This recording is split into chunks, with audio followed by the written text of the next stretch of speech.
ഷൈനിന്റെ മാതാപിതാക്കളും ഷൈനും സഞ്ചരിച്ചിരുന്ന വാഹനം അപകടത്തിൽ പറ്റിയപ്പോൾ എന്താണ് യഥാർത്ഥത്തിൽ സംഭവിച്ചത് എന്നാണ് എല്ലാവർക്കും അറിയേണ്ടത്. ശരിക്കും എന്താണ് സംഭവിച്ചതെന്ന് ആദ്യം വാർത്തകളിൽ ഒന്നും തന്നെ ഇല്ലായിരുന്നുവെങ്കിലും പിന്നീട് ഇതിനെക്കുറിച്ചുള്ള ഓരോ വാർത്തയും സോഷ്യൽ മീഡിയയിൽ നിറയുകയായിരുന്നു. ഇവർ ഒരു ചികിത്സയുടെ ആവശ്യപ്രകാരം, അതായത് ഷൈൻ ടോം ചാക്കോയ്ക്ക് തന്നെ ചികിത്സയ്ക്ക് വേണമെന്നുള്ള ആവശ്യം കൊണ്ട് തമിഴ്നാട്ടിലേക്ക് തിരിക്കവെയായിരുന്നു ഈ അപകടം സംഭവിച്ചത് എന്ന് പറയുന്നു. ലോറി പെട്ടെന്ന് ട്രാക്ക് മാറി വരികയായിരുന്നു എന്ന് പറയുന്നു. ഡാഡി സീറ്റ് ബെൽറ്റ് ഇട്ടിട്ടില്ലായിരുന്നു. ഷൈൻ ടോം ചാക്കോയുടെ ഡ്രൈവർ പറയുന്ന വാക്കുകളാണ് ഇപ്പോൾ സോഷ്യൽ മീഡിയയിൽ നിൽക്കുന്നത്. വണ്ടിയിൽ നിന്ന് ആളെ പുറത്തെടുത്തപ്പോഴേക്കും ബോധമുണ്ടായിരുന്നുവെന്നും അതുപോലെ ജീവൻ ഉണ്ടായിരുന്നുവെന്നുമാണ് പറയുന്നത്. എന്നാൽ ആശുപത്രിയിൽ എത്തിക്കുന്ന സമയം വരെ നീണ്ടു നിൽക്കാൻ അവർ സാധിച്ചിരുന്നില്ല. ഷൈനിൻ്റെ ചികിത്സയ്ക്കായി ബാംഗ്ലൂരിലേക്ക് പോവുകയായിരുന്നു. മൂത്രമൊഴിക്കാനായി ഡബിൾ ടക്കറിൻ്റെ ഇടതുഭാഗത്ത് ചേർന്ന് വണ്ടി ഓടിക്കുകയായിരുന്നു.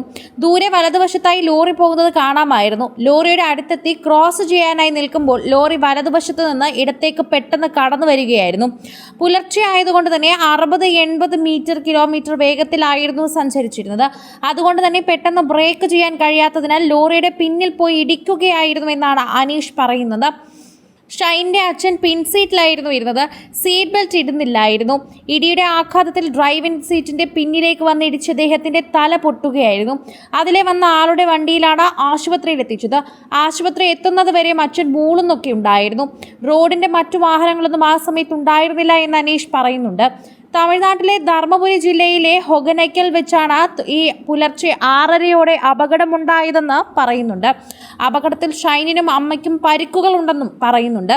നടൻ ഷൈൻ ടോം ചാക്കോയും കുടുംബവും സഞ്ചരിച്ച വാഹനത്തിലേക്ക് മറുഭാഗത്ത് വന്ന ലോറി അപ്രതീക്ഷിതമായി തിരിഞ്ഞാണ് അപകട കാരണമായതെന്ന് തന്നെ പറയുന്നു.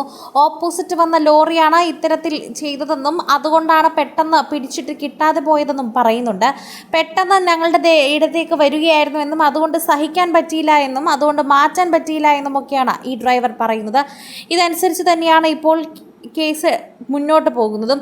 ഷൈൻ ടോം ചാക്കോയുടെ പിതാവ് വാഹനാപകടത്തിൽ മരിച്ചതിനെ തുടർന്ന് തന്നെ നിരവധി കാര്യങ്ങൾ ഇപ്പോൾ ചർച്ചയിലും എത്തുകയാണ്. ഷൈൻ ടോം ചാക്കോയുടെ പിതാവ് വാഹനാപകടത്തിൽ മരിച്ചു എന്നായിരുന്നു ആദ്യം പുറത്തു വന്ന വാർത്തകളിൽ പറഞ്ഞത്. പിന്നീടാണ് ഇതിൻ്റെ ഓരോ വാർത്തകളിലുമുള്ള സത്യാവസ്ഥ സോഷ്യൽ മീഡിയയിൽ തന്നെ നിറയുന്നത്. ഓപ്പോസിറ്റ് വന്ന ലോറിക്ക് സൈഡ് കൊടുത്തതും ആ ലോറിയിൽ നിന്ന് പെട്ടെന്ന് മാറ്റാൻ പറ്റാത്തതുമാണ് ഈ അപകടമുണ്ടാകാനുള്ള കാരണമെന്നാണ് വ്യക്തമാക്കുന്ന കാരണങ്ങളിൽ തന്നെ ഇക്കാര്യങ്ങളെല്ലാം പറയുകയും സോഷ്യൽ മീഡിയയിൽ തന്നെ ചർച്ച ചെയ്യുകയും ചെയ്യുന്നു. ഇപ്പോൾ ഷൈൻ ടോം ചാക്കോയുടെ കുടുംബത്തിൻ്റെ വേദനയിൽ പങ്കുചേരുകയാണ് ഓരോ മലയാളികളും. എങ്ങനെ ആശ്വസിപ്പിക്കണമെന്നറിയില്ല. എന്നാലും ഇത് കടന്നു വന്നേ മതിയാകൂ. അതിനപ്പുറമുള്ള വേദനയാണ് ഇപ്പോൾ ഉള്ളത്. പുറം വേദനയേക്കാൾ ഇപ്പോൾ മനസ്സിനേറ്റ ആഘാതം തന്നെയാണ് ഏറ്റവും വലുത് എന്ന് പറയണം. ഷൈൻ ടോം ചാക്കോയുടെ കുടുംബത്തോടൊപ്പം തന്നെയാണ് ഇപ്പോൾ പ്രേക്ഷകരെല്ലാവരും കാണുന്നത്. കൂടുതൽ സിനിമ, സീരിയൽ, ചാനൽ വാർത്തകൾക്കും നിങ്ങളുടെ പ്രിയപ്പെട്ട താരങ്ങളുടെ എക്സ്ക്ലൂസീവ് അഭിമുഖങ്ങൾക്കുമായി സബ്സ്ക്രൈബ് ചെയ്യാൻ മറക്കല്ലേ.